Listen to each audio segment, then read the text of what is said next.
예, 네네. 안녕하십니까. 김순배라고 합니다. 예, 반갑습니다. 먼저 자기소개부터 시작하겠습니다. 사실은 아까 잠시 말씀을 하셨는데 제가 일본에서 태어났습니다. 예, 일본에서 태어났고요. 한국 국적이랑 한국 이름, 그러니까 김순배라는 이름으로 살아왔습니다만 그냥 일본에서 민족학교 같은 걸 안 다녔습니다. 그냥 일반적인 일본 사람이랑 똑같이 초등학교, 중학교, 고등학교 다녔고요. 대학교까지 다녔다가 좀 한국어라도 좀 공부해야 한다 이렇게 생각해서 20대 초에 한국에 왔고, 네, 한국어를 공부한 다음에 연세대학교 정치학과에서 석사, 박사를 마쳤습니다. 예, 그래서요, 제가 20대 넘어서 한국어를 공부해서 그런 것인지, 십몇 년 동안 되었습니다만 여전히 한국어는 어색합니다. 좀 양해해 주시기 바랍니다. 전공 국제천지학입니다. 그러니까 국제천지라고 해도 제가 일단 역사적으로 어프로치 좀 많이 하고요. 비교천지, 한일 관계를 좀 많이 합니다. 그리고 여기가 좀 지도입니다. 아주 자기소개 부분입니다. 제가 여기 나고야 위쪽에 좀 태어났고요. 그 다음에 삿포로에 갔다가 어릴 때요. 그 다음에 도쿄 아래쪽에 요코하마가 있는데 요코하마에서 생활하고 지금 일단 본가라고 할까요? 오사카에 있습니다. 그래서 저도 방학 때는 오사카에 자주 갑니다. 어머니가 있기 때문에요. 그렇게 한국과 일본 왔다 갔다 하고 있고 지금 대구에 처음으로 왔습니다. 오늘은 처음으로 왔고 항상 서울에 출장 많기 때문에 KTX 타다가 그냥 지나갔는데 오늘은 동대구에서 좀 내려서 대구 근대 역사 박물관인가요? 거기 갔다 왔고, 그리고 박정희 대통령 생가도 좀 다녀왔고 자료실도 좀 봤습니다. 제 아버지가요, 제가 한국인 3세인데 아버지는 사실은 한국인 1세입니다. 아버지는 70년대 일본에 오셨고요. 어머니가 제일 한국인 2세니까 기본적으로 저는 어머니 흐름으로 제일 한국인 3세라고 합니다. 그리고 아버지가 옥정 출신, 그러니까 유경수 여사랑 좀 가까운 집안이 있었기 때문에 아무튼 박정희 대통령에 관해서도 저도 좀 연구해야 되는데 아무튼 그러한 상황입니다. 최근에 책을 냈습니다. 이거는 사실은 좀 운이 좋게 출판 권유가 와서 내겠다고 했고, 사실은 이거 10년 전에 제가 작성했던 박사 논문 중심인데 이러한 책을 좀 출간했습니다. 여기까지가 자기소개입니다. 그 다음 오늘 제가 여기겠죠. 아시아 대표한 전쟁.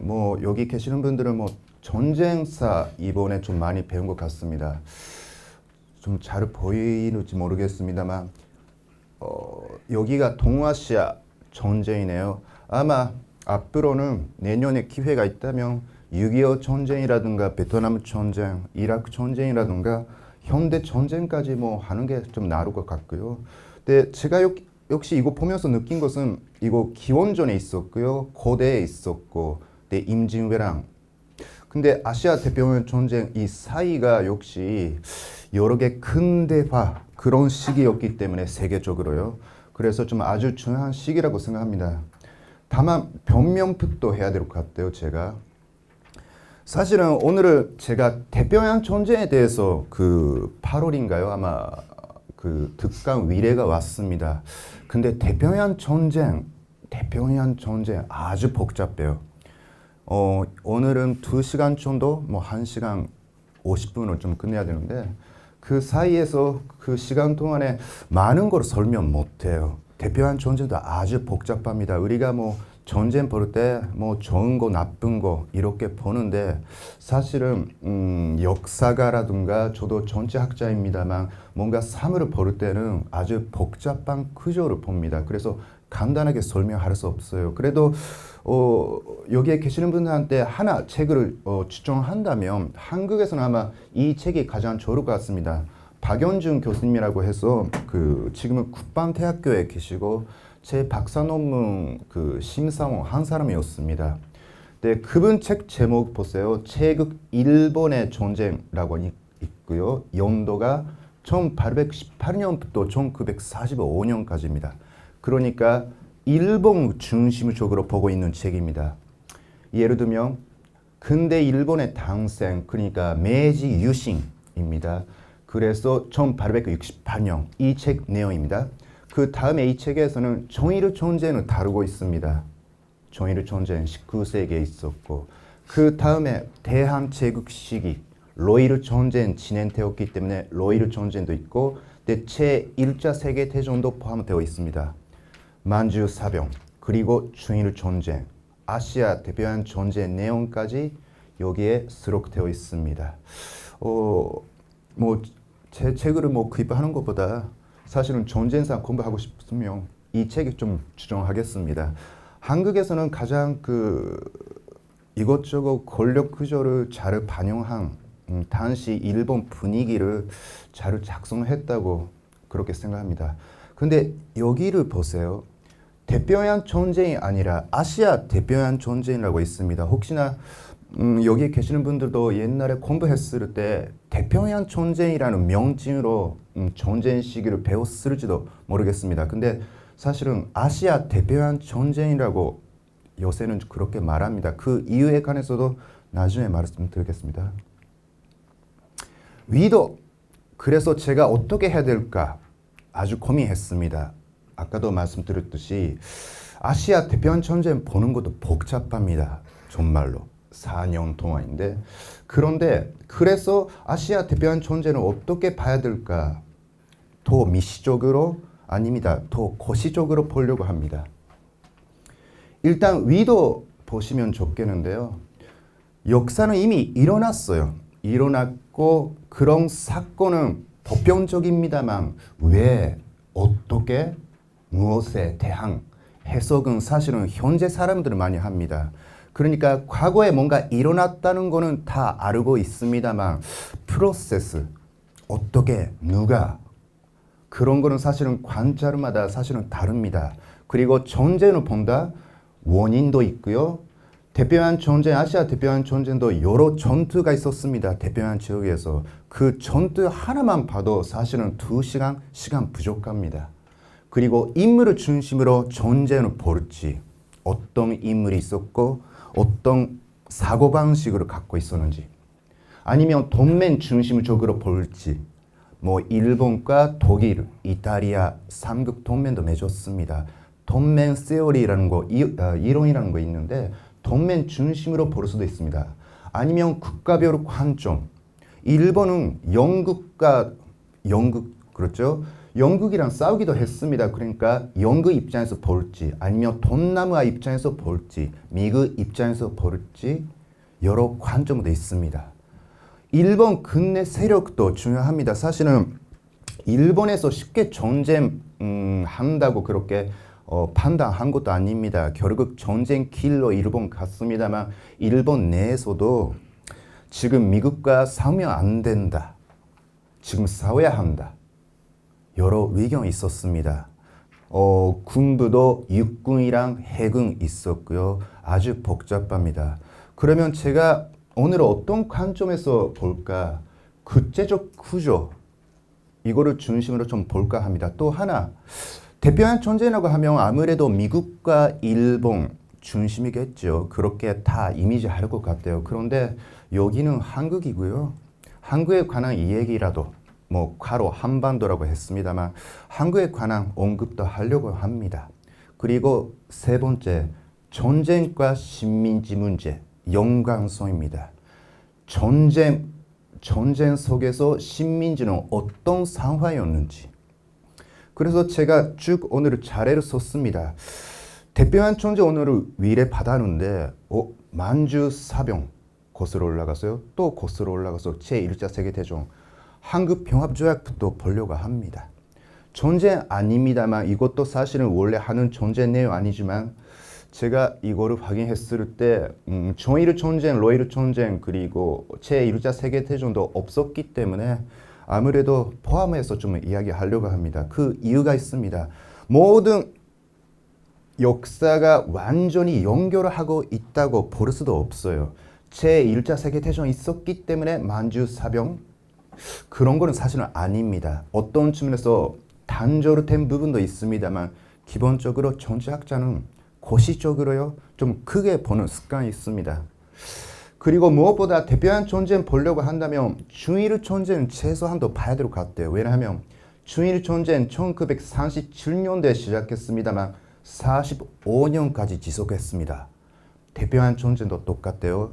그래서 중일 전쟁과 대표한 전쟁 합쳐서 아시아 대표한 전쟁이라는 명칭이 있습니다. 일단 한국 병합조약부터 좀 봐야 될 것 같습니다. 제국, 일본 제국이라고 합니다. 뭐 기본적으로 제국이라고 하면 어떤 이미지가 있는지 모르겠습니다만 뭐 경제력이라든가 군사력 그렇게 생각하죠. 근데 중요한 것은 강압적인 조약 체제입니다. 그러니까 어떤 지역을 지배하는데 어떤 나라가 제국이 군대를 데리고 가서 원주민을 다 죽인다? 그런 케이스는 거의 없어요. 뭐 일부는 있기는 있습니다. 그것보다 상대방한테 국제법이 있다. 이 국제법이 있는데 우리가 너희들을 앞으로 여러 개 좀 가르쳐 주겠다. 여기에 계약하라. 유럽은 그렇게 해서 남미를 지배했습니다. 우리가 생각하는 것보다 사실은 군사력, 경제력 중요합니다만 18세기, 19세기는 국제법, 그 국제법은 지금 말하는 국제법과 달리 제국들이 사용하는 무기였습니다. 19세기 후반 조선이라는 게 500년 그렇게 그 역사가 있고요. 대한제국은 13년 동안이었습니다. 근데 조선이라든가 대한제국은 조약 당사자가 아니었는데 주변 국가들 뭔가 맺었던 조약 내에 있었습니다. 적어도 이렇게 있고요. 검은색 부분은 특히 중요한 조약들입니다. 뭐 시모노세키 조약도 전나라 중국과 일본 전쟁이죠. 그래서 그 전쟁을 마무리한 조약이 시모노세키, 일본 시모노세키에서 맺어졌기 때문에 시모노세키 조약이라고 합니다. 정일 전쟁도 다 아시죠? 근데 정일 전쟁 어디서 일어났을까요? 한반도였습니다. 조선이었습니다. 그러니까 정일 전쟁이라는 명칭 자체가 사실 문제가 있어요. 조선 플러스 해서 정일 전쟁이라고 해도 사실은 무관합니다. 이러한 조약들이 있습니다. 뭐 프랑스도 그렇고 쉽게 말하자면 일본이 한국에 대해서 압박적으로 강압적으로 조약을 맺었다는 그거 맞는 말입니다. 그런데 그 전에 일본과 다른 국가들을 조금씩 고려하면서 예를 들면 영국과 일본 영일 동맹 영국은 중국의 시장 갖고 있기 때문에 그거는 우리 거다. 대신 일본은 한반도에 자기들의 영향력을 행사하겠다고 그렇게 영국과 조약을 동맹을 맺었습니다. 프랑스도 그렇습니다. 프랑스는 당시 인도 차이나에 식민지 갖고 있었기 때문에 일본에 대해서 인도 차이나는 프랑스 영토다. 그러면 일본은 한반도 프랑스는 건드리지 말라고 그렇게 협정을 맺었습니다. 포츠마스 조약도 그렇습니다. 뭐 로이르 전쟁 후에 맺어진 것인데 러시아는 한반도에 욕심을 갖고 있었습니다만 일본에 배정했기 때문에 한반도에 확실히 일본이 영향을 좀 행사했죠. 이런 그 조약 체제가 있었습니다. 좀 순서를 좀 봐야 될 것 같습니다. 로이르 전쟁 시작했습니다. 러시아랑 일본. 근데 그 사이에다가 일본은 전쟁하면서 대한제국의 압박적인 조약으로 그렇게 강요했습니다. 그리고 로이르 전쟁 끝났고 그 다음에 이렇게 거의 이 시기가 된다면 뭐 일본 한반도 지배에 대해서 다른 나라들은 그렇게 뭐 승인, 인정 이렇게 한 그 시대였습니다. 어떻게 배우셨어요? 한국 병합 조약인가요? 한일 합병 조약인가요? 한일 합병. 고맙습니다. 한국과 일본 정말 50-50로 합병한다면 새로운 나라? 그런 뭔가 시대. 그렇게 말할 수도 있죠. 근데 회사랑 회사가 그렇게 합병할 때도 50-50는 없습니다. 세상에는 그렇게 쉬운 거 없고요. 일본에서는 한국에 대한 병합에 관한 조약, 이거 정식 면지입니다. 그래서 그거를 줄여서 한국병합조약이라는 면지인 사실은 정확합니다. 왜냐하면 이거 보세요. 이거는 한국병합조약 내용입니다. 동의안평화 있죠. 동의안평화. 동의안평화라고 한다면 안중근 의사, 한국에서는 의사라고 좀 해야 될 것 같은데 안중근 의사를 이미지 할 수도 있는데 당시 일본 사람도 중국 사람도 한국 사람도 동의안평화라는 단어 많이 썼습니다. 다만 일본 입장에서 본다면 안중근 의사는 한국, 일본, 중국 이 세 나라가 함께 협력함으로써 동의안평화를 만들 수 있다고 주장했어요. 이토 히로부미를 저격한 후에 반대로 이토 히로부미라든가 일본 제국주의자들은 쉽게 말하자면 동의안평화는 일본 만들겠다 일본이. 근데 한반도는 항상 전쟁이 일어나는 아주 뭐랄까 그런 지역이라서 한국을 어떻게든 일본이 지배하면 동의안평화가 온다. 이런 좀 생각으로 갖고 있었습니다. 그래서 여기에 한국은 일본국의 병합함이 나을 것으로 확신한다. 그리고 한국병합조약 제1조입니다. 환제폐하라는 게 당연히 대한제국 환제를 말하죠. 근데 여기서 일본국 환제폐하 그거는 전황입니다. 그러니까 이렇게 전황 이름으로요. 그렇게 되었습니다. 여기서 다시 좀 복습을 해야 되는데요.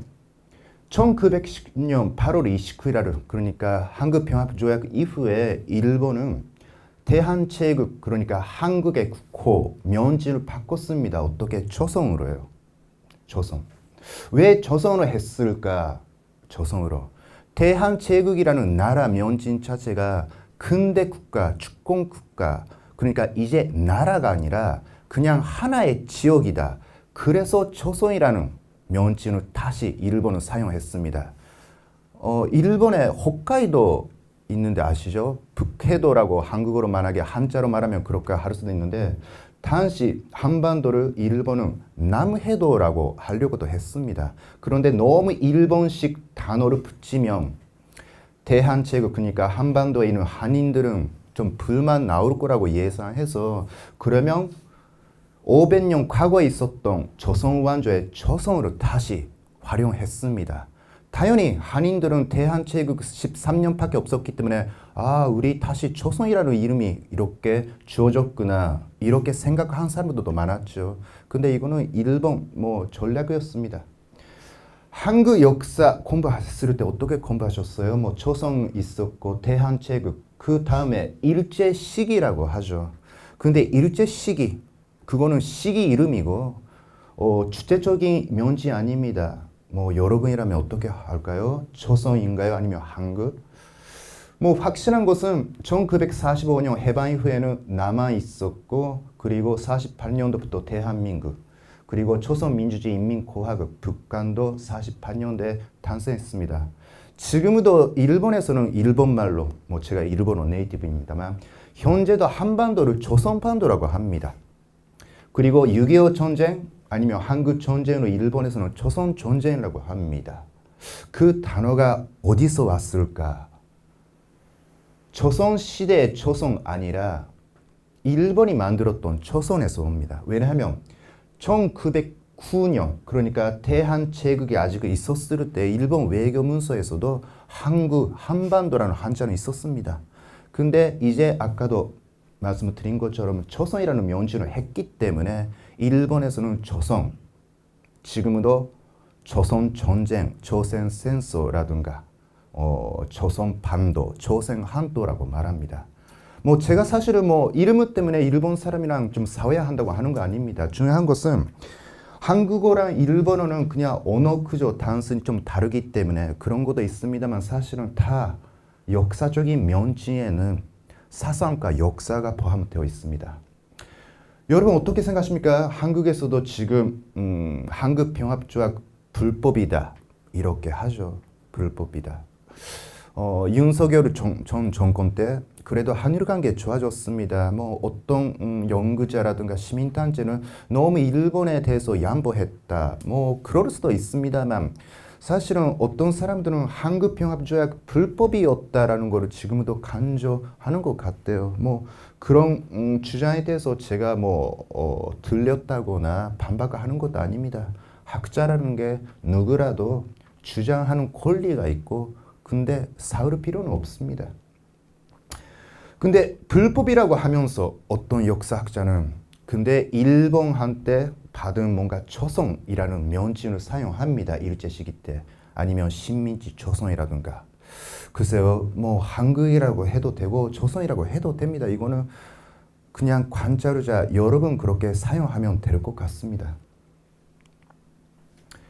제1차 세계대전에 들어가겠습니다. 일단 한반도는 일본이 강요한 한국병합조약 때문에 그렇게 되었고요. 중요한 것은 주권이 상실을 했다는 사실입니다. 주권이라는 게. 제1차 세계대전 1914년에 일어났습니다. 뭐 사라예보 사건, 그러니까 세르비아계 민족주의자 젊은 사람이 오스트리아 헝가리 제국 환대자가 아니라 와인 계승자를 이렇게 저격해서 지금 말하면 테러인가요? 어떻게 생각합니까? 그렇게 사건이 일어난 후에 여러 나라들이 참전했습니다. 1600만 명 정도 죽은 것 같대요. 근데 이거는 지금 오스트리아에서는 역사에서는 테러라고 이렇게 가르치고 있습니다. 근데 이 사람 지역에서는 영웅이라고 이렇게 보고 있습니다. 어느 쪽이 맞아요? 어렵습니다. 이런 것도 저희랑 유럽 문제니까 관계가 없으니까 테러라고 할 수도 있고 영웅이라고 할 수 있는데 그냥 죽였다는 사실은 딱 하나가 있어요. 근데 이거를 어떤 사람의 입장에서 봐야 될지 그것이 가장 중요합니다. 그래서 역사가 복잡한 거는 그런 의미가 있습니다. 유럽 전쟁이었습니다. 그리고 복합 영세 전쟁으로 변모했습니다. 그리고 여기에 전력전이라고 있어요. 무슨 말이라고 하면 그 이전의 전쟁이라는 게 군인과 군인 싸움이었습니다. 근데 이제 민간인도 참전했고 무기도 가스라든가 그런 거 고도화가 되었고요. 그리고 정신적으로 지금은 전쟁 중이니까 우리 국민들은 협력해야 한다. 이렇게 유럽에서 여러 나라에서 이야기가 나왔습니다. 경제도 그렇고 문화도 전쟁을 위해서 20세기는 전쟁의 시대라고 말할 수도 있습니다. 근데 유럽 전쟁이었어요. 확실히 유럽에서 일어났기 때문에 유럽 전쟁이라고 당시 나왔고요. 그레이트 워라고 해서 대전이라는 이름도 사용되었습니다. 당시 어떤 사람은 전쟁을 끝내기 위한 전쟁이다. 제1차 세계대전 그렇게 말했습니다. 그런데 왜 지금 우리가 제1차 세계대전이라고 할까요? 그것은 2차가 일어났기 때문에요. 나중에 2차 세계대전이 일어났기 때문에 그러면 1914년에 일어난 것은 제1차라고 하자 이렇게 했습니다. 또 하나 세계대전 몇 번 더 말씀드리면 가장 피해가 있었던 것은 유럽이었습니다. 유럽이었는데 왜 세계대전이었을까? 유럽은 아프리카 식민지를 갖고 있었습니다. 영국은 인도의 식민지 갖고 있었고요. 그러니까 식민지에 있는 남자들을 참전시킨 거예요. 그러한 점에서 세계 전쟁이었습니다.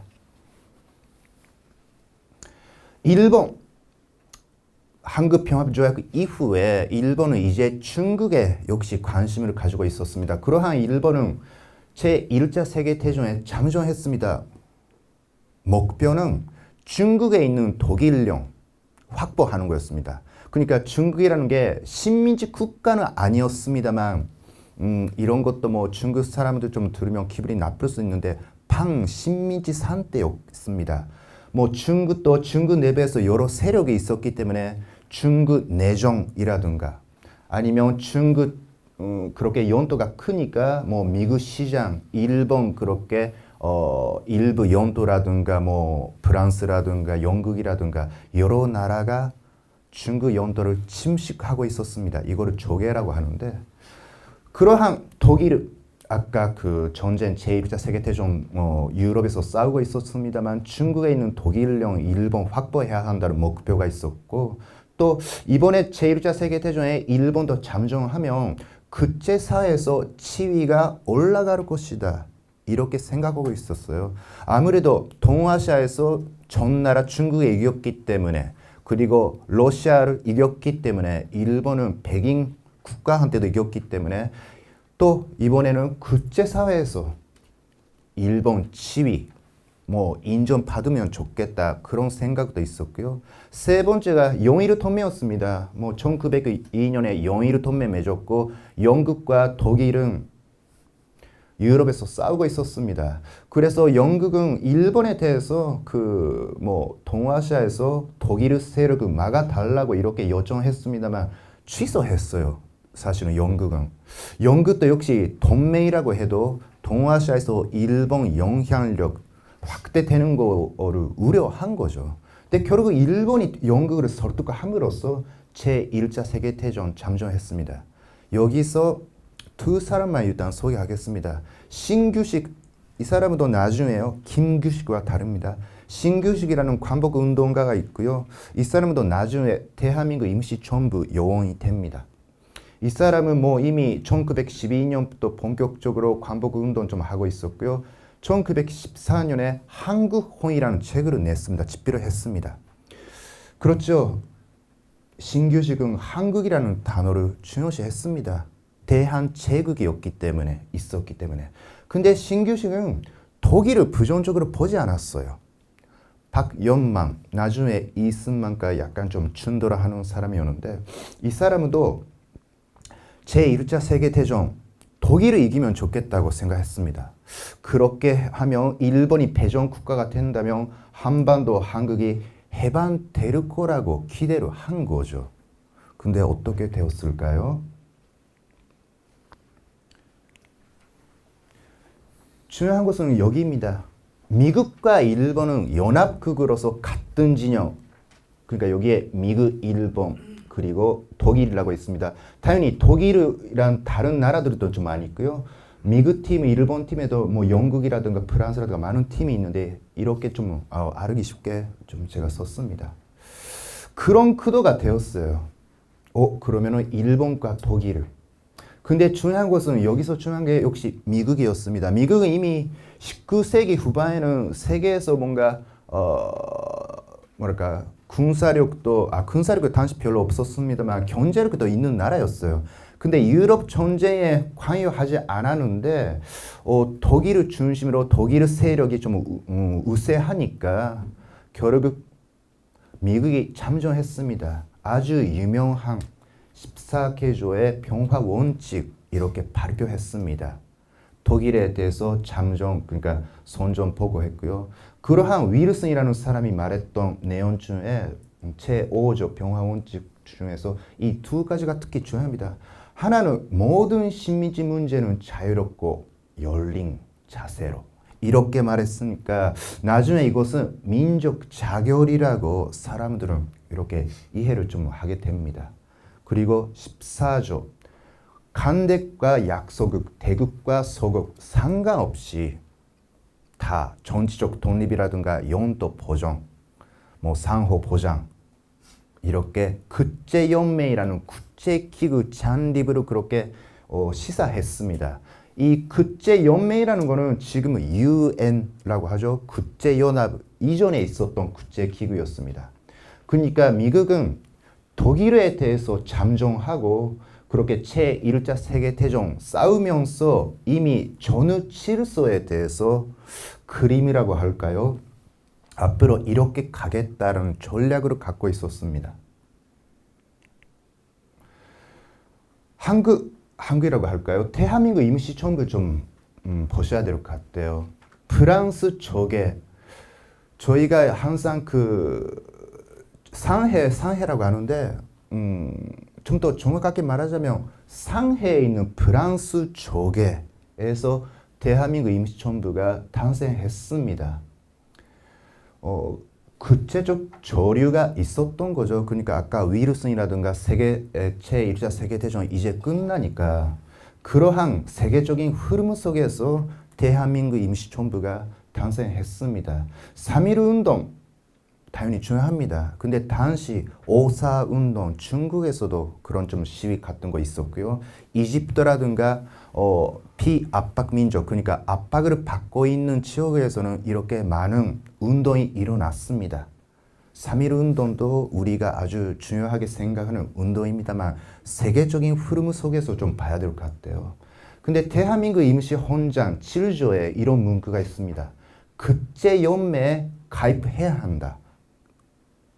이렇게 규정했고 그리고 우리 대한민족이 독립을 선언한다. 이렇게 규정되었습니다.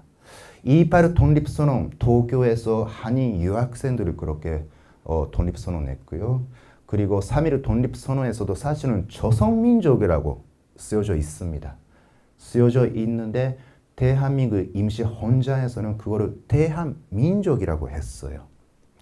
여기서 대한이라는 게 당연히 대한 제국이 있었기 때문에 그 대한으로 계승하면서도 이제 황제가 있는 제국이 아니라 사람을 중심으로 한 그러니까 대한민국 인민의 국이다 나라다. 그래서 대한민국라는 당시 그렇게 명칭이 채택되었습니다.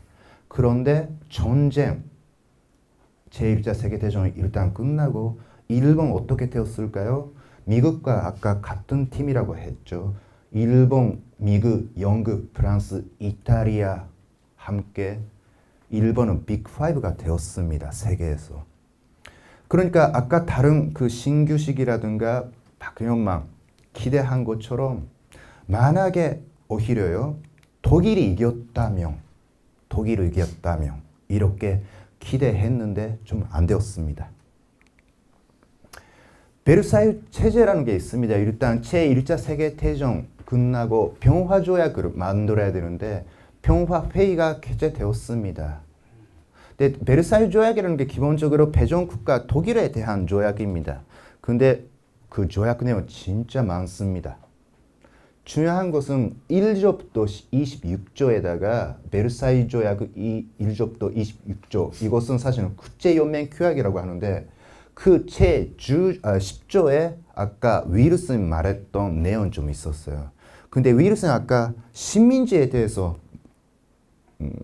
좀 식민지 문제를 조절을 해야 한다고 했습니다만 그래도 사실은 민족 자결이라고 하면서도 위르슨이라는 사람은 사실은 국가를 중요시했습니다. 그러니까 정말 작은 국가, 큰 국가 공평하게 그러나 그 국가라는 게 지금의 국가이지 이제 해방되는 국가가 식민지에서 해방되는 국가가 아니라 지금에 있는 국가를 중시했습니다.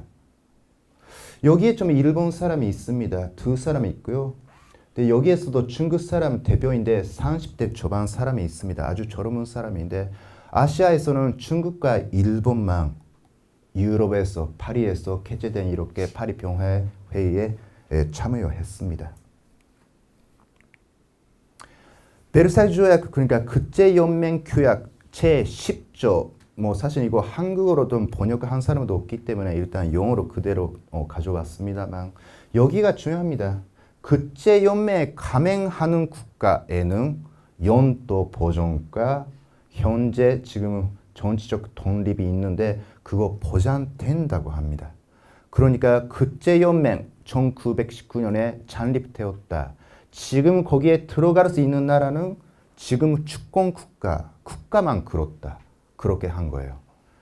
독일, 패전국, 독일뿐만 아니라 여러 그 제국들이 있었는데 패전국가 독일을 포함해서요. 식민지는 다 해제되었습니다. 그리고 이때 베르사유 조약 입도는 이제 무력으로 식민지를 만들면 안 된다는 규범 생겼습니다. 그러니까 역사에 대해서 가설이라든가 만약라고 하면 안 되는데 만약에 1919년에 일본이 한반도 대한제국에 대해서요 강압적으로 조약으로 그렇게 식민지화 할 수는 없었습니다. 1919년은 그만큼 의미가 있어요. 다만 여기가 중요합니다. 전승 국가, 이긴 국가가 지금 가지고 있는 식민지에 관해서는 그대로 유지되었습니다. 그래서 결국 어떤 의미일까? 한국평화조약, 당연히 일본이 한국에 대해서 관여했습니다만 국제 사회가 사실은 그거를 인정했다는 것입니다. 암묵적으로 추인했다는 거. 오늘은 사실은 질의응답 할 때는 뭐 여러 개 질문 좀 하셔도 됩니다. 뭐 오늘은 전쟁 이야기뿐만 아니라 일본에 관해서도요. 예를 들면 이런 거 있죠. 항상 일본, 독일, 그러니까 제2차 세계대전 때 독일은 뭔가 사과했는데 왜 일본 사과하지 않냐 이런 이야기가 좀 있어요. 근데 독일은 제2차 세계대전 때 식민지 없었어요. 왜? 제1차 세계대전 때 이미 독일은 이때 식민지 다 상실을 했기 때문에요. 그러니까 독일이랑 일본 비교하는 거는 쉽지는 않습니다. 식민지를 가지고 있었던 제2차 세계대전기에 가지고 있었던 일본과 그리고 제2차 세계대전 때 식민지 없이 유태인 그리고 뭐 폴란드라든가 프랑스라든가 침략 전쟁 중심으로 전쟁을 그렇게 수행했던 독일이랑 일본은 약간 차이가 있어요. 사실은 일본과 비교하고 싶다면 이탈리아가 좋습니다. 이탈리아는 제2차 세계대전기도 식민지를 많이 갖고 있었기 때문에. 아무튼 한일 관계라고 합니다만 기본적으로 한일 관계 일본을 그렇게 뒷받침하는 다른 제국이라든가 아니면 국제조약이 있었다는 거, 이 부분이 좀 핵심입니다. 그러면 한국은 어떻게? 아까도 좀 말씀을 드린 것처럼 한국 독립봉인, 그러니까 3.1 운동도 있었고 그리고 임시정부도 있었습니다만 아무래도 해방, 독립은 안 되었습니다. 당연히 일본에 일차적으로 그렇게 우리가 생각해야겠죠. 다만 그러한 일본을 지탱했던 국제 규범이 당시 있었습니다. 제1차 세계대전 끝나고 나서요. 기본적으로 국제주의가 시작했다고 합니다. 이건 맞는 말입니다. 국제주의라고 하니까 국제연맹이라는 국제기구가 있고 여러 나라들이 함께 참여하는 국제기구를 말합니다.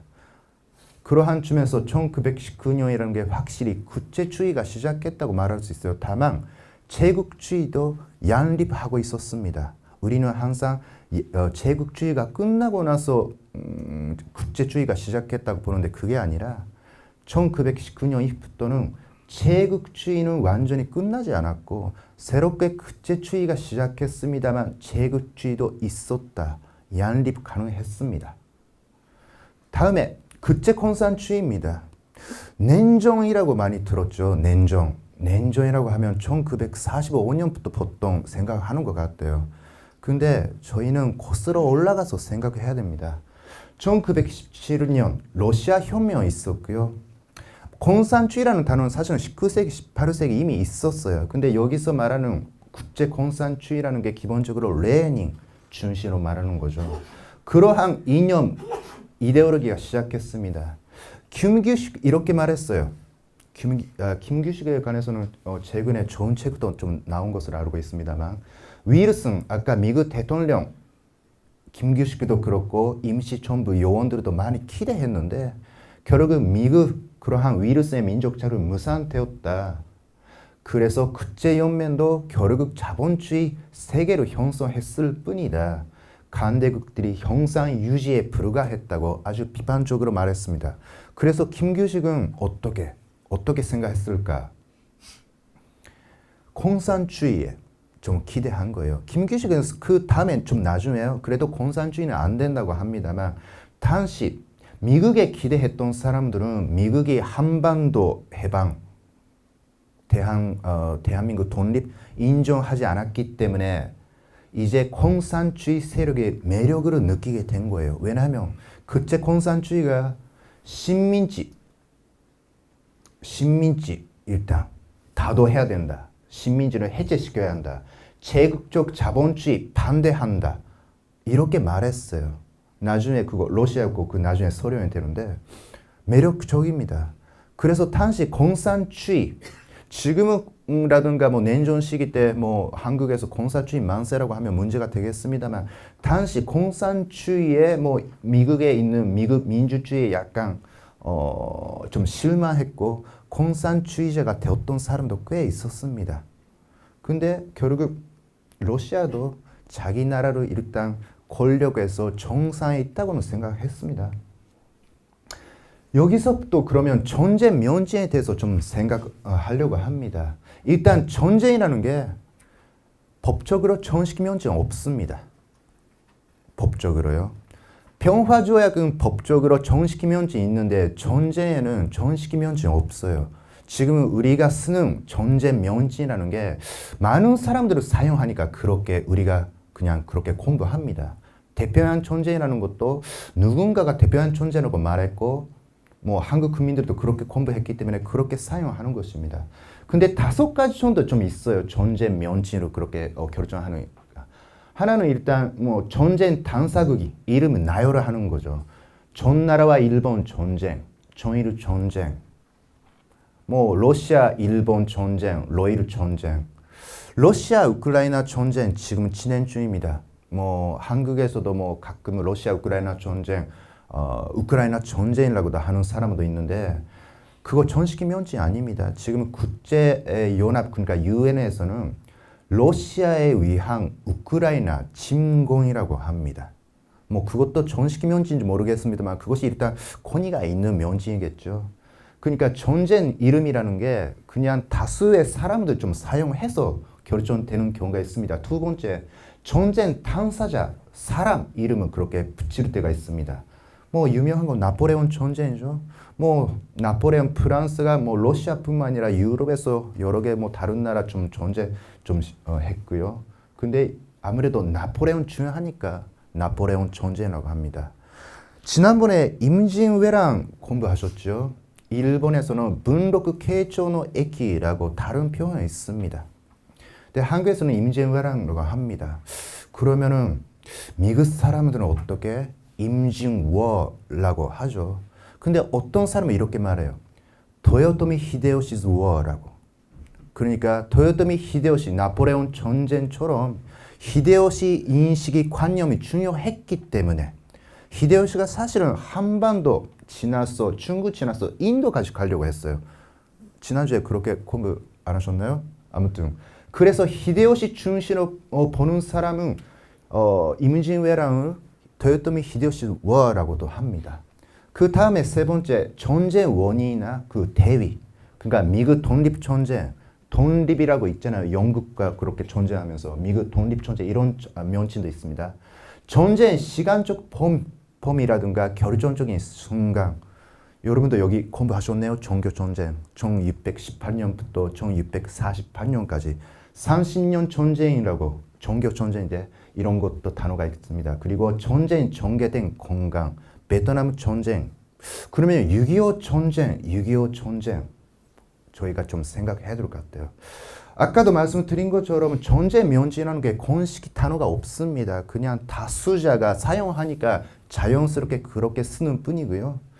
한국 전쟁, 6.25 전쟁 아마 여기에 계시는 분들은 교과서에서 한국 전쟁이라고 배운 것 같아요. 저는 논문 쓸 때는 일단 6.25 전쟁이라고 좀 합니다.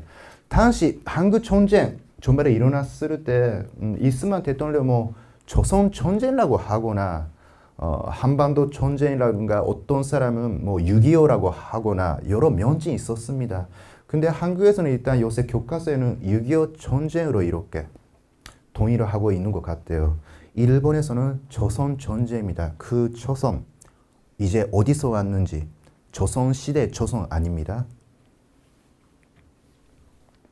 그 다음에 만주사병 이렇게 전쟁 면제에 관해서는 다시 나중에 말씀드리겠습니다. 만주사병 시작했습니다. 제1차 세계대전 일본은 빅5가 되었어요. 그러니까 국제사회에서 어느 정도 인정받았는데 그래도 일본은 좀 더 일본 중심으로 중국 영토에 좀 그런 좀 위협이 좀 있었습니다. 그래서 일본 중국 대륙에 대한 벤장선을 봐야 될 것 같은데 만주사병은 일어났습니다. 근데 만주사병은 아무래도 관동군 위한 단독 행동이었습니다. 그러니까 당시요 1920년대라는 게 세계적으로 좀 평화로운 시대였다는 거는 좀 맞습니다만 1920년대에 이미 무솔리니도 그렇고 히틀러도 활동하고 있었습니다. 그리고 일본 군인들도 지금 국제사회에 좀 불만 갖고 있었어요. 일본이라면 더욱더 할 수 있다고 생각해서 그것이 일본 중심으로 봤을 때 폭발을 한 것이 만주사변이었습니다. 전진에 문제가 없다는 게 아니라 그만큼 군인 세력이 좀 셌어요. 만주사변 좀 일으킨 일본 육군, 그러니까 그 행동 배경에는 아무래도 국민들이라든가 뭐 신문, 일본 신문입니다. 그 선동하는 것도 있었습니다. 그러니까 사실은 전쟁이 일어났을 때 그 나라의 국민들을 얼마나 생각했을까, 지지했을까라고 하면 사실은 일본에서도 지지는 했습니다. 아, 군인들이 이렇게 했으니까 뭐 잘했다거나. 아까 제1차 세계대전 봤는데 유럽 국가들도 다 우리나라 1차 세계대전을 이겨야 한다. 전쟁은 누가 나쁘다 좋다기보다 일단 관계예요. 그런 세계에서 그 국민들은 대부분 지지하는 경우가 많았습니다. 자기 나라가 전쟁 길을 선택했을 때 반대한다. 그것은 아마 1960년대 이후부터요. 베트남 전쟁, 미국에서도 그렇게 반대 운동이 있었고요. 당시는 그런 시대가 아니었습니다. 다만 일본에서는 중국에 대한 일본 영향력의 확대라든가 중국이랑 협력해야 된다. 여러 개의 의견이 있었습니다. 아까도 말씀드린 것처럼 제가 이번에 대표한 전쟁 보기 전에 어디서부터 시작할까 좀 고민한 것도 있었고 여러 관점이 있다고 했습니다. 미국 관점에서 봐야 될지. 근데 대부분 일본 관점에서 보겠죠. 근데 일본도 국내에서 여러 세력이 있었습니다. 그렇게 단순하지 않습니다. 근데 오늘은 특강에서는 제가 아주 단순하게 말하고 있으니까 나중에 정책을 좀 읽으면 됩니다. 만주사변 사실은요 만주사변이라는 게 부딪혔다가 중국이랑 그래도 협정 한번 맺었습니다. 그래서 지속되었다기보다 31년이 시작하고 33년에 일단 스톱되었다고 생각하면 될 것 같은데 중요한 것은 만주국입니다. 만주 지금 한반도가 있고 이 지역 지금 중국이지만 만주국이라는 거 있었어요. 이 영화 보셨어요? 이 영화는 아주 잘 만들었어요. 스토리라기보다 당시 만주 분위기를 이렇게 양복 입은 사람도 있고 이러한 옷차림, 서양 같은 아시아 사람인데 서양 같은 옷차림도 하고 정말 이렇게 복합적인 지역이었어요. 물론 일본 중심으로 만주국 그렇게 만들었습니다만 확실히 오적 혁파라고 해서 일본인, 조선인, 만주인 여러 민족들의 복합적인 지역으로서 일본을 만들려고 했습니다. 이거 좀 다른 이야기입니다. 아까 만주사변 31년도에 일어났고 33년도에 일단 휴전되었다고 제가 말씀드렸죠. 그리고 나중에 보겠습니다만 37년부터 중일 전쟁이 일어납니다. 근데 중국은 이거는 2017년인데 시진핑이 일본이란 중일 전쟁은 1941년부터 시작했다고. 그러니까 1941년부터 1945년까지 중국과 일본은 전쟁했다고 그렇게 말합니다. 아, 역시 역사는 확실히 뭔가 일어난 것 같은데 그 해석은 후세, 지금 사람들이 하는 것입니다. 일본에서도 사실은 15년 전쟁이라는 면이 있었습니다. 1941년부터 1945년까지를 15년 전쟁이라고 하는 일본 연구자도 몇십 년 전에 있었어요. 근데 그 사람 관점을 쉽게 말씀을 드리자면 1930년대부터 일본은 군국주의 국가가 되었고 전환제를 더욱더 전환제 중심적으로 갖고 자본주의 국가로서 벤창했기 때문에 31년도부터 보는 사람도 있습니다. 다만 만주사변과 중일 전쟁은 요새는 잘 분리해서 따로따로 좀 보는 것 같아요. 이거 중일 전쟁 중요한 사람입니다. 두 사람, 국민당, 잔제스, 공산당, 마오쩌둥, 그리고 일본 사람 코노에 후미마로라고 합니다. 한국에서는 코노에 후미마로 연구한 사람은 저랑 아까 소개했던 박연준 교수님밖에 없을 것 같아요. 근데 일본에서는 잘 알려진 사람입니다. 원래 귀족이었고요. 근데 중일 전쟁 1947년도 이미 이 전당, 그러니까 공산당이랑 국민당 내정 상태에 있었어요. 근데 일본이 1947년 중일 전쟁이 일어났기 때문에 협력하게 됩니다. 지금 그 중일 관계 뉴스 보셨죠? 타이완, 일본이 뭔가 타이완에 대해서 뭔가 언급하고 중국은 그거에 분노 느꼈고 지금 중일 관계가 아주 나쁩니다. 그것은 기원 거슬러 올라간다면 이 시기까지 거슬러 올라가는 거죠. 중일 전쟁 바로바로 해야 합니다. 바로 이것이 대표한 전쟁이라 연계되니까요. 그러니까 대표한 전쟁 하나만 보는 게 아니라 그 앞에 있었던 중일 전쟁을 함께 봐야 될 것 같아요. 어떻게 일어났을까? 47년 7월 7일입니다. 일본에서는 당시 진화사변이라고 했습니다. 근데 사실 이것도 작은 충돌이었어요. 그러니까 총소리가 들렸고요. 중국 사람인지 일본군인지 사실은 그것도 불명확합니다. 그래도 아무튼 중국 내에서 일본군과 군인이란 중국군이 약간 싸움이 시작했고 그것이 큰 전쟁으로서 그렇게 확대되었습니다. 물론 중국에 일본군이 있었기 때문에 일본 나쁘다 이렇게 우리는 쉽게 생각하는데 그래도 당시 그만큼 중국에는 여러 나라 군대가 있었습니다. 아무튼 일본은 이 전쟁 역시 주도했습니다. 그 다음에 일본 전진들도 중일 전쟁을 그렇게 지지하게 됐는데 일단 이것도 군인들이 주도했습니다. 이 지역을 좀 일본화 시키려고 했습니다. 내정 상태에 있었던 아까 사진 봤던 두 사람이죠. 사이가 안 좋았습니다만 일본군과 싸워야 되니까 협력했고요. 공산당, 국민당. 그래서 중국군 그리고 일본군이라는 그 형태가 되었습니다. 지금 그 중국에서는 뭐 시진핑 주석이 뭐 일본의 뭐 공산당 자루 그 싸웠다고 과거로 그렇게 말하는 것 같아요. 근데 이것도 거의 뭐 세계에서 뭐 학교에서는 당시 국민당 중심으로 일본군과 많이 싸웠어요. 근데 공산당은 오히려 대도시에서는 일본군과 싸웠고 이거는 파르치잔이라고 해서 게리라 좀 많이 했습니다. 근데 일본군은 사실은 국민당이랑 좀 많이 싸우는 그러니까 중국군이라고 합니다만 일본군 주로 국민당 군인들이랑 좀 많이 싸우고 있었어요. 근데 중국에서는 여러 세력이 있다고 아까 말씀드리는데 일본에 협력하는 중국 세력도 있었습니다. 그만큼 복잡합니다. 그래서 결국 고노에가 어떻게 생각했을까? 고노에는 당시 총리였는데 동화 신칠서 이렇게 슬로건, 이념, 전략을 그렇게 내세웠습니다.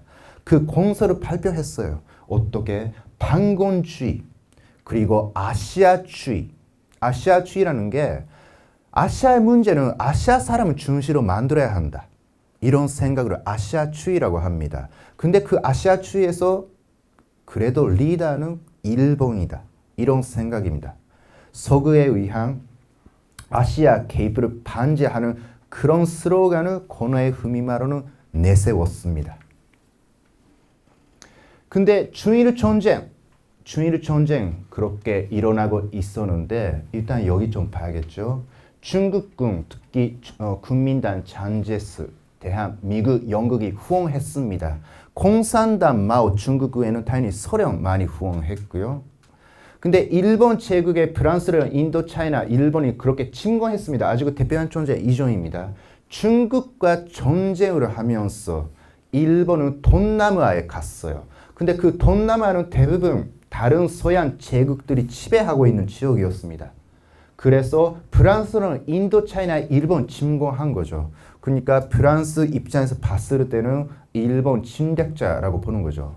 미국은 전면적으로 일본에 대한 무역을 봉쇄했습니다. 아주 그 대표한 전쟁이 일어나기 전에. 그래서 일본은 중위를 존재하면서 중국에 대해서 일본 영향력을 행사하고 싶다. 이제 중국 포함해서 아시아 문제는 아시아 국가 중심으로 해결을 해야 되는데 서구를 폐쇄시키려고 했어요. 근데 이거에 대해서 이미 서구 국가들은 동남아와 중국의 이익을 갖고 있기 때문에 일본과 충돌을 하게 되는 거죠. 그러한 측면에서 미국은 먼저 일본에 대해서 무역 봉쇄 경제 체제를 좀 했고요. 일본은 그래서 자존자위 필요하다. 이제 반미, 방서양 의식이 고양되었고 아시아주의, 아까도 말씀드렸습니다만 아시아 문제는 아시아끼리 아시아 국가들을 중심으로 이렇게 생각했습니다.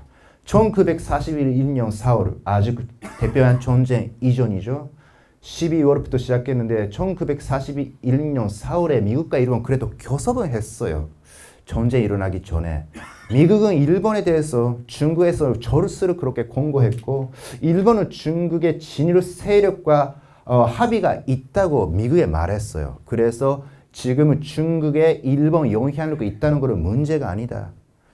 미국은 오히려 완전히 중국에서 철수하라고. 그래서 대표한 전쟁 보기 위해서는 중일 전쟁부터 봐야 됩니다. 중요한 건 이승만 대통령, 당연히 당시 대통령이 아니었습니다만 Japan Inside Out라는 책을 미국에서 출간했습니다. 이 책에는 전황 이데올로기라든가 왜 일본이 지금 중기라든가 아시아에서 이렇게 하고 있는데 미국 사람들은 일어나지 않냐 이렇게 미국에 대해서 이렇게 비판적으로 또 말하기도 했습니다. 결국 이렇게 책이 출간되어서 6개월 후에 미국도 일본이랑 좀 싸우게 되죠. 근데 아주 좋은 책인데 한국에서도 번역본 많이 좀 나와 있습니다. 식민지크도 좀 보세요. 여기 좀 색깔을 보기가 좀 어려운데 여기가 영국이죠. 영국은 여기서도 동남아 세력 갖고 있었습니다. 아주 저쪽에 그 오렌지 색깔 있죠. 네덜란드인데 네덜란드 지역도 있고요. 프랑스 색깔을 보면 아프리카도 그렇고 이렇습니다. 그러니까 일본은 중국뿐만 아니라 동남아에 내려왔어요. 그러니까 동남아 지역을 이미 식민지화하고 있었던 유럽이랑 부딪히게 됩니다. 여기서 복합 영세 전쟁의 양상을 좀 봐야겠죠. 그 복합 영세 전쟁 좀 보시면 될 것 같아요. 좀 순서를 다시 좀 전해했습니다. 1947년부터 중일 전쟁 바로바로 했고요. 아무래도 일본의 중국 공격이었습니다. 그것이 45년도까지 지속되었고요. 그리고 혹시 제2차 세계대전이라는 명칭 많이 들으셨죠? 사실은 이거는 유럽적인 관점입니다. 독일이 그렇게 포란드를 침공한 것이 1939년 9월 1일입니다. 그러니까 우리가 제2차 세계대전이라고 말한다면 사실은 유럽 중심적인 관점이 되고요. 사실은 그 2년 전에 이미 중일 전쟁, 아시아에서 전쟁이 일어났습니다. 그것이 1941년 12월 8일 대표한 전쟁으로서 바로바로 했습니다. 미르 전쟁이라고 할 수 있는데 근데 이것도 어떻게 시작했을까? 보통 하와이 공격, 일본 진주만 공격을 좀 많이 말하는데 그 몇 시간 전에 일본은 영국이 지배하고 있었던 말레이라는 그 지역을 동남아에 있는 지역을 먼저 침공했습니다. 아무튼 그 다음에 대표한 전쟁 직후 일본은 1937년 중일 전쟁을 포함해서 연미와 그러니까 일본은 영국과 미국의 선전폭을 좀 늦게 했는데 전쟁을 대동아 전쟁이라고 명칭을 붙였습니다. 그러니까 일본 관점에서 본다면 지금 뭔가 대표한 전쟁이라는 단어 당시 쓰지 않았고요. 대표한 전쟁이라는 단어는 미국 사람들이 사용했던 단어입니다. 모든 전쟁은 1945년에 종식했습니다. 이후 전쟁 후에 끝나고 나서 45년대에 일본은 대전 국가였기 때문에 미국의 그 간접 통치, 그러니까 점령당했잖아요. 이때 미국은 일본에 대해서 교육 프로그램, 민주주의 개혁을 했습니다. 이때 미국이 대동아 전쟁이라는 명칭 이제 쓰지 말라고 일본 교육에서 대표한 전쟁으로 그렇게 수정했습니다. 그래서 일본에서도 아마 한국에서도 대표한 전쟁이라는 그 명칭은 미국 입장에서 봤을 때 일본이 하와이를 공격했다. 태평양 지역에 공격했다. 그래서 파시픽 대표한 전쟁이라고 합니다. 그런데 다시 말하자면 당시 일본은 대동아 전쟁이라는 일본식 이데올로기가 있는 명칭을 사용했습니다. 그런데 여기 중요합니다. 일본, 한국도 요새 그렇습니다만 학계에서는 1941년부터 시작한 전쟁을 대표한 전쟁이 아니라 아시아 대표한 전쟁이라고 말하기 시작했습니다. 만약에 대표한 전쟁이라고 한다면 일본은 마치 미국과 전투하고 있다는 그것만 뭔가 느낌이 있기 때문에 당시 일본은 중일 전쟁, 동남아, 그러니까 아시아에서도 전쟁을 수행하고 있었습니다.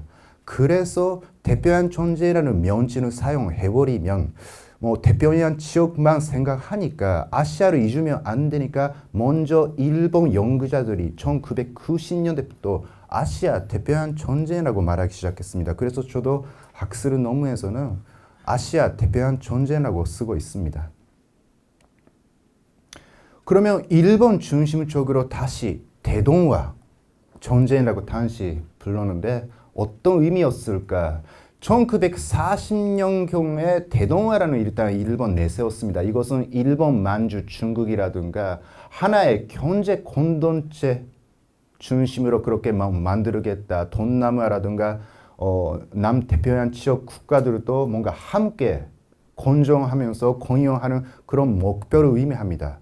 그 아시아, 일본은 아까 전쟁 일어나기 전에 미국이 일본이 경제적으로 무역도 봉쇄했기 때문에 일본 입장에서 보면 아시아가 생존권 된 것 같대요. 그래서 대동아라는 일본이 동남아 침공했을 때 이것을 미국 좀 자극하게 했습니다. 그래서 일본은 미국 잠정을 예상했기 때문에 만약에 동남아에 침공하면 그래서 먼저 미국한테 하와이 그래서 기습 공격을 했습니다. 그러한 점에서 우리가 하와이 공격, 진주만 공격도 대표한 전쟁이 일어났다고 생각합니다만 동남아 지역이 아주 중요했습니다. 대동아 전쟁이라는 명칭 그 다음에 41년 12월 12일 날 그러니까 일본은 12월 8일 날 진주만을 공격한 후에 일본이 대동아 전쟁이라는 정식 명칭 본인들의 입장에서 그렇게 명칭을 내세웠습니다. 어떤 내용이었을까 다음 페이지도 좀 보는데 일단 진화사병 일본 그 문서입니다. 일본에서는 지금 대연미 영국과 미국이란 전쟁을 하는데 진화사병 중일 전쟁을 포함해서 대동아 전쟁이라고 호칭하겠다 이렇게 했습니다. 어떤 이데올로기였을까라고 하면 좀 그런데 먼저 일본이 생각했던 대동아라는 것은 이 지역입니다. 이거는 동남아는 이미 다른 서양 국가들이 식민지화하고 있었는데 여기까지 내려와서 동남아 국가들이랑 함께 그래도 일본 리더적인 역할을 좀 해야 되는데 그러한 그 대동아 공영권이라는 지역주의를 생각했습니다. 이렇게요. 그 진주만 있었고요. 그 가미카제 특공대죠. 이렇게 미국 그 군함으로 공격했습니다. 여기 보세요. 특공대 사람들입니다. 조선인입니다. 조선인. 진일파인가요? 이 사람들 그 일기를 제가 봤어요. 일기 봤더니 조선민족 만약에 내가 특권대로 참여하지 않으면 일본 사람은 더욱더 조선인들은 너무 낮게 보니까 그래서 나는 싸우겠다. 아니면 어떤 사람은 지금 만약에 일본 압박을 받고 있지만 우리가 잘하면 조선에 대한 대우가 좋아질 수도 있다. 그런 것입니다. 제가 여기서 말씀을 드리고 싶은 것은 전쟁 문제 그리고 식민지 문제 아까 연관성에 대해서 위도 부분에서 봐야 된다고 했죠. 전쟁이라는 게 너무 극단적으로 말하자면 상대방 사람을 그렇게 죽이는 것입니다. 근데 식민지는 몇십 년 동안 그렇게 지배를 받으면서 정신적인 부분까지 침투되는 거예요.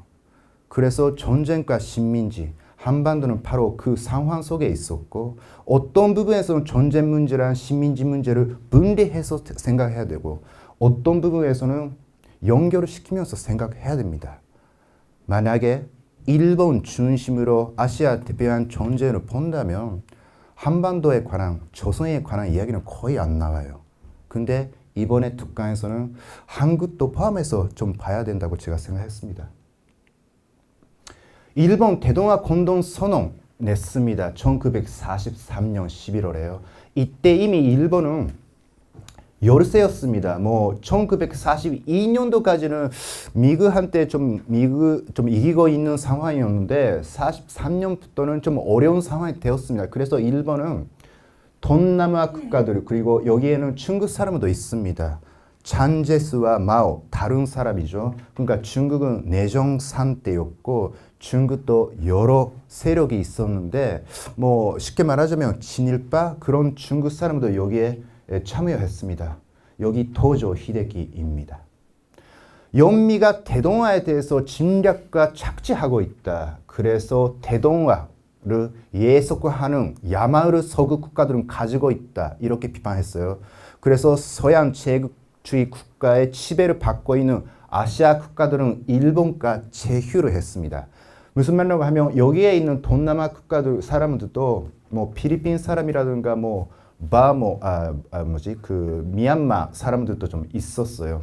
근데 이미 식민지 서양 국가들한테 지배받고 있기 때문에 일본과 함께 싸우고 아시아에서 서양 국가들을 폐쇄시키려고 하는 그런 공동선언이었습니다.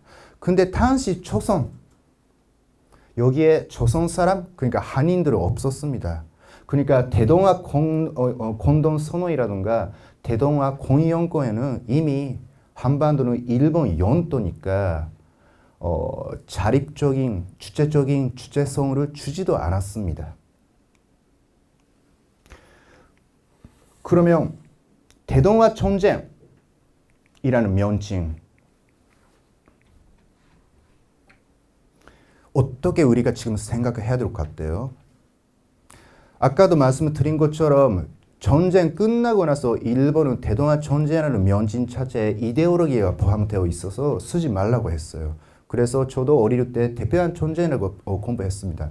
근데 대동아 전쟁을 근본적으로 보기 위해서 지금은 대동아 전쟁이라는 명칭을 쓰는 게 아니라 당시 역사에서 일본 사람들이 이데올로기를 포함해서 사용했던 대동아 전쟁이라는 명칭을 우리는 지금은 잊으면 안 될 것 같아요. 너무 옛날에 일본 이데올로기가 포함되어 있었기 때문에 지금 쓰면 안 된다. 그게 아니라 그러면 당시 일본 사람은 왜 대동아라고 썼을까? 이거는 좋다 나쁘다 문제가 아니라 역사로서 우리가 관찰을 해야 합니다. 카이로 선언 났습니다. 일본이 대동아 공동선언 냈기 때문에 그 다음에 잔제스 중국 그리고 루즈벨트 미국 대통령이었죠. 처칠입니다. 카이로 선언 발표했습니다. 내용 몇 개 있는데 그렇게 좀 긴 문제가 아니지만 이런 거 있죠. 코리아 인민 지금 노예 상태 유의하여 코리아가 적절한 시기에 자유와 독립된 것을 결의한다. 그러한 카이로 선언 좀 나와서 아주 유명합니다.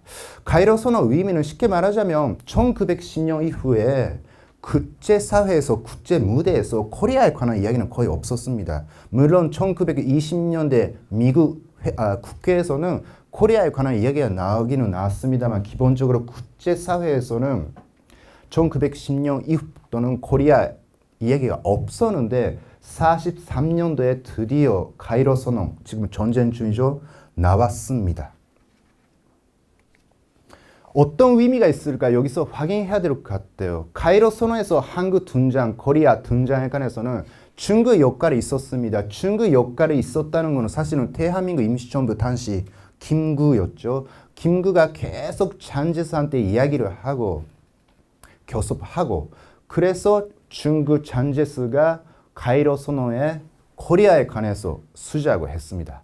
다만 당시 1943년도에 미국이라든가 영국은 당분간 전쟁 끝나고 나서 한반도는 신탁 통치가 필요하다.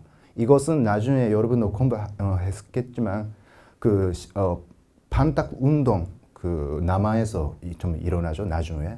근데 여기서 중국을 다시 잔재스로 생각해야 될 것 같아요. 중국 중심으로, 잔재스 중심으로 카이로 선언에다가 코리아를 규정했기 때문에 우리가 그거를 긍정적으로 볼 수도 있습니다만, 당시 사실은 잔재스는 중화 질서, 전통적인 중화 질서를 믿고 있는 사람이었습니다. 그러니까 일본이란 전쟁 끝난 후에 한반도에 대해서는 중국이 영향력을 행사해야 한다고 그러한 인식을 갖고 있습니다. 그러니까 저희가 너무 그렇게 당시 잔재스를 그렇게 너무 긍정적으로 볼 필요도 없습니다. 카이로 선언, 미국, 영국, 중국 복합적인 의도가 있었습니다. 그래도 코리아가 나왔다는 것은 결국 일본 민족과 다른 민족이 있다는 것을 보여주는 약간 역설적인 뉘앙스도 있습니다만 그래도 그렇게 평가해야 될 것 같습니다. 그 다음에 포츠담 선언 나왔습니다. 미국, 영국, 중국 발표한 거죠. 포츠담 선언에다가 카이로 선언 계승하고, 그러니까 코리아에 관해서도 계승하고, 또 일본 영토를 지금 홋카이도, 규슈 있는데 그 지역으로 한정하겠다고 나왔습니다. 그리고 일본 군대 무장 해제도 말았고, 네, 10번째 여기 보면 일본 민주주의의 부활 강화라고 있어요. 무슨 말이라고 하면 일본은 민주주의가 있었습니다. 1910년대 또 20년대 다이쇼 데모크라시가 있었습니다. 일본도 선거가 있었고요. 전쟁 전에 전단 정치도 있었습니다. 그래서 포츠담 선언에는 일본 과거 민주주의 있었는데 그걸 부활을 좀 말했습니다. 군국주의 국가, 제국도 민주주의가 있습니다. 그리고 자유주의, 리베럴리즘이죠. 제국도 있어요. 영국도 큰 제국이었는데 내부에서는 민주주의가 있었습니다.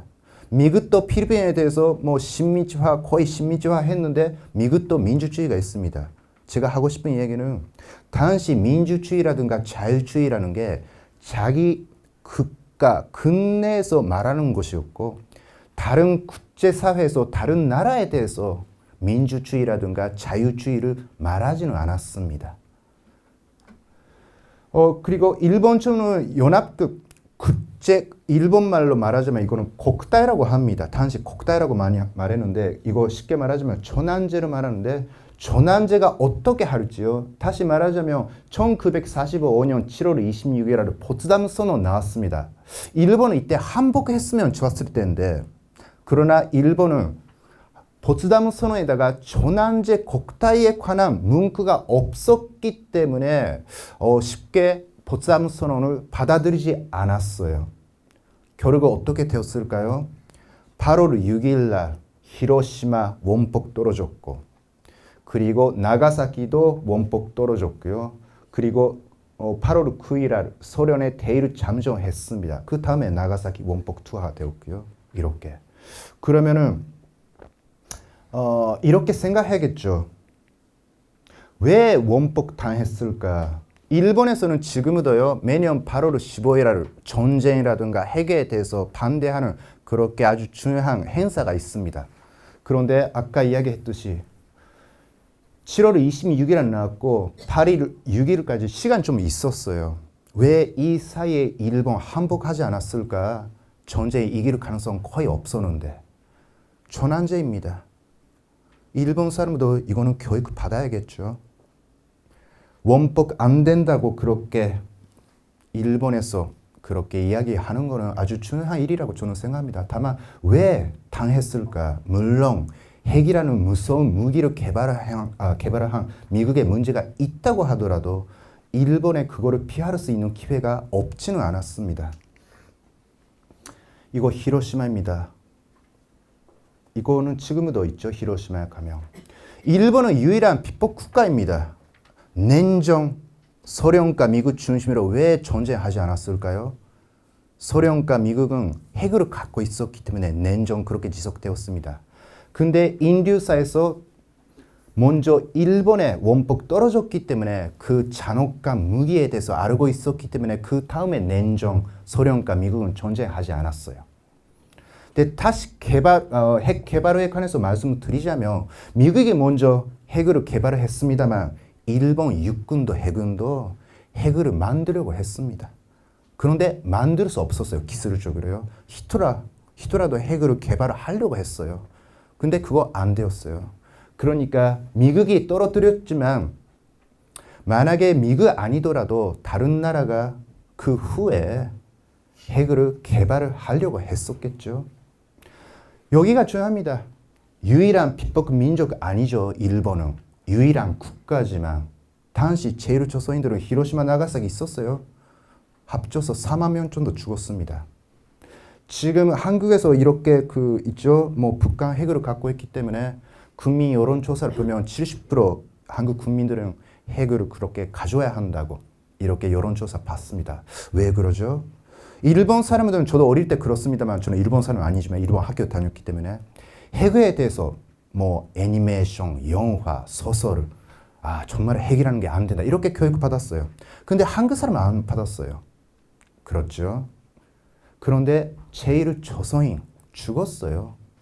그러면 우리 조상들도 핵에 대해서 핵을 당했다.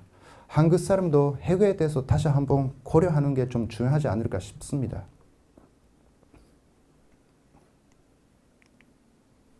소련 잠정에 대해서 말해야 될 것 같습니다. 미국이라든가 중국은 그리고 영국도 그렇고 일본군과 싸우고 있었어요. 근데 1941년 아직 대평양 전쟁, 아시아 대평양 전쟁 일어나기 전에 일본과 소련은 중립조약을 맺었어요. 일본은 미국이랑 전쟁 끝내기 위해서 그 다음에요. 아시아 대평양 전쟁 시작한 후에 소련에 대해서 많이 기대하고 있었습니다. 미국과 이제 전쟁 좀 끝나면 좋겠다고 일본 생각하고 있었는데 소련의 중재자 역할을 좀 기대했습니다. 그러나 소련은 어떻게 일본에 대해서 잠정했습니다. 선전포고해서.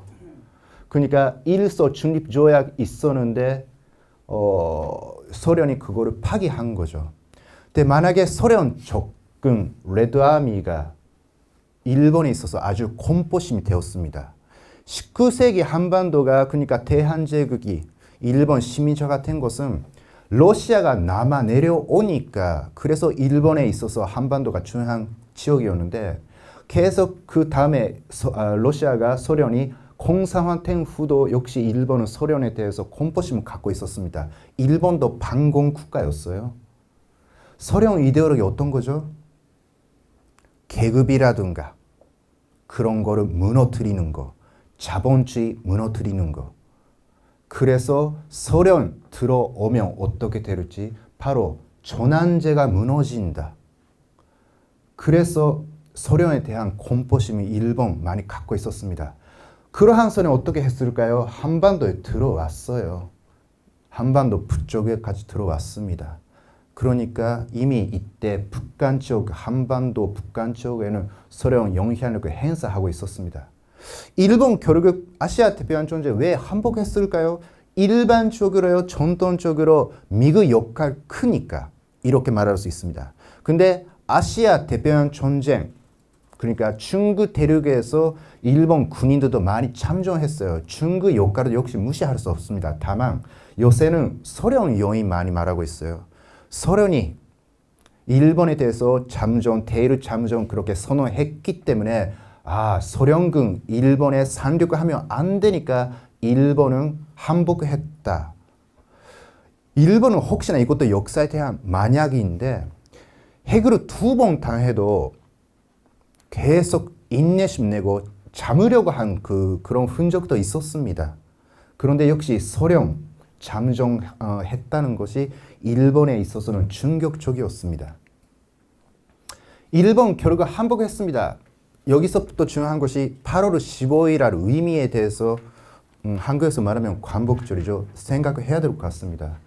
사실은 일본이 항복하겠다, 포츠담 선언 받아들이겠다고 그렇게 연합국 그렇게 전달을 한 것은 8월 14일 밤이었습니다. 일본은 포츠담 선언 수락한 거죠. 근데 8월 15일 정오에다가 히로히토가 전쟁 정식 선명, 그러니까 라디오 방송인데 이것도 라디오 방송도 생중계 아니라 8월 14일 밤에 녹음한 거를 라디오 방송으로 이렇게 했습니다. 전쟁 배정한 거 아닙니다. 일본은 배정했기 때문에라고 국민 설명한 게 아니라 전쟁을 이제 정식 해야 한다. 끝내야겠다. 이렇게 말했어요. 근데 이것이 그 문서, 히로히토가 이루었던 쇼와 초난 히로히토가 이루었던 문서인데 여기서도 다른 페이지입니다만 8월 14일이라는 날짜가 적혀 있습니다. 이렇게. 근데 8월 15일 이후에도 사실은 일본과 소련 전쟁 지속하고 있었어요. 아까 소련 잠정했기 때문에.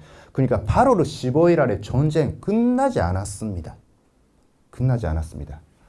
일소 전쟁, 일본과 소련 전쟁 지속하고 있었습니다. 그래서 어떤 학자는, 일본 학자는 유라시아 대표한 전쟁이라고 하는 사람도 요새 좀 있습니다. 사실은 이거는 아직 그 학계에서 일반적이지 않기 때문에 좀 정착되지 않을 것 같습니다만 그래도 소련 포함해서 대표한 전쟁, 아시아 대표한 전쟁, 유라시아 전쟁, 유라시아 대표한 전쟁 좀 생각해야 되는 시기가 온 것 같습니다. 학교에서. 전쟁 언제 끝났을까요? 9월 2일입니다. 9월 2일입니다. 이때 일본이 법적으로 한복문서에 사인했어요. 그러면 다시 8월 15일 8월 15일 중요한 게 아니라 8월 15일은 어디까지나 라디오 방송 나왔고 8월 14일에 일본은 그렇게 포츠담 선언 한복하겠다고 했습니다만 이것도 역시 법적으로요 정식이 시키는 게 중요한데 9월 2일이었습니다. 도쿄마에 있는 미즈리함이라는 궁함인데 그 위에서 사인했습니다. 당시 지금은 한국에서 말하면 외교부 장관이라고 할 수 있죠. 외무대신 시게미츠 마모루라는 사람이 그때 대표해서 사인했습니다. 다리가 불편하죠. 1932년도 상해에서 윤봉길 도시락 폭탄인가요? 당했어요. 그래서 다리가 이렇게 되었습니다. 이 사람 그 수기 이렇게 봤어요, 제가. 근데 거기에다가 내 다리는 옛날에 저러면 조선인이 폭탄을 던져서 이렇게 되었다고 그렇게 기록되어 있습니다. 윤봉길이라는 이름은 없어요. 한국 사람은 다 윤봉길 알고 있죠. 일본 사람은 대부분 아주 유명한 존재인 거 알고 있어요. 그런데 윤봉길을 알고 있는 사람은 시게미츠를 모르고 시게미츠를 알고 있는 일본 사람들은 윤봉길을 몰라요. 그러한 점에서 이것도 하나의 한일 관계입니다. 아시아 대표한 전쟁 공식적 전례는 사실은 그거는 오늘은 그 범위에서 좀 이야기 못하는데 샌프란시스코 평화조약이 있습니다만 일단 정식을 한 것은 9월 2일입니다. 8월 15일 아닙니다. 8월 15일 아까 말씀드린 라디오 방송 사실은 그 라디오 방송 내용 아주 어려운 내용이었기 때문에 일본 국민들은 아마 이해하지 못했을 거예요. 그런데 그래도 처음으로 전황 히로히토의 목소리를 듣게 되었기 때문에 그리고 전쟁 패배했다는 것도 알게 되었기 때문에 이런 분위기였습니다. 이 사진 사실은 8월 17일쯤인데 서울에 있는 그 서대문 형무소 근처입니다. 이거를 보면서 어떻게 느껴요? 아주 그 일본은 전쟁 중이었어요. 8월 15일 그러니까 이런 것 같아요. 8월 15일에 일단 한국에서 광복절이라고 하잖아요. 역설적인데 히로히토의 이것이 중요했던 거예요. 한국에서도. 사실은 8월 12일이라든가 뭐 여운형이라든가 그런 광복운동가 일본은 거의 패배할 것이라고 알고 있었어요. 근데 도대체 왜 한국에서는 8월 15일을 중시합니까? 지금 아마도 히로히토 라디오 방송 중심으로 생각하는 거예요.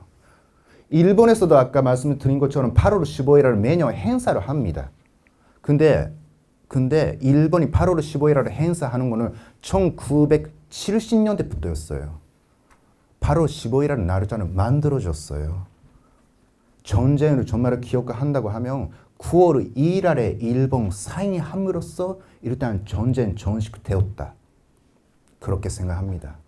광복 80년 올해는 일본에서는 전후 80년이라고 합니다. 근데 이것도 해방이냐 광복이냐 사실은 논쟁이 있습니다. 글쎄요, 어렵습니다. 제가 여기서 쉽게 말할 수는 없는데 광복이라는 게 기본적으로 주권을 의미합니다. 주권. 그래서 1945년은 광복이라기보다는 사실은 해방에 좀 가깝고요. 광복이라는 게 1948년 8월 15일 이승만 대통령 시기 때 대한민국이 탄생했을 때가 사실은 맞지 않을까 싶습니다. 일본에서도 올해 언론에서도 전후 80년이라고 해요. 근데 이것도 솔직히 말하자면 대전 80년이죠. 대전. 이렇게 사람들은 뭔가 기억을 만들려고 합니다. 한반도 해방과 이후에 대한민국 이제 마지막 슬라이드입니다. 좀 정리해야 될 것 같아요. 1945년 이후에 제국이나 식민지가 사라진 것이 아닙니다. 이거 중요합니다. 1960년대까지 프랑스라든가 영국은 네덜란드도 그렇고 다른 지역에 식민지를 갖고 있었습니다. 제국이라는 게 45년 일본이 배정했을 뿐이고 다른 제국은 살아 있었고요. 결국 1960년대 유엔에서 식민지 독립부여 선언을 제대로 했을 때 이제 식민지는 안 된다는 규범이 세계에 확산되었습니다. 그러면 우리 독립운동가들을 어떻게 봐야 될까요? 그 활동은 존중해야 됩니다. 당시 나라가 아니었습니다만 미국과 함께 일본 싸웠고요. 소련군과 함께 일본과 싸웠던 코리안들이 많이 있었어요. 중국군과 함께 일본군과 싸웠고요. 그런데 국제체제 시스템을 봤을 때요. 결국 아시아 대표한 전쟁, 일본이 배정했기 때문에 한반도 해방된 것도 사실입니다. 제1차 세계대전, 아까 독일을 갖고 있었던 식민지. 그러니까 전쟁 배정 국가는 배정하면 식민지가 다 일단 해제됩니다.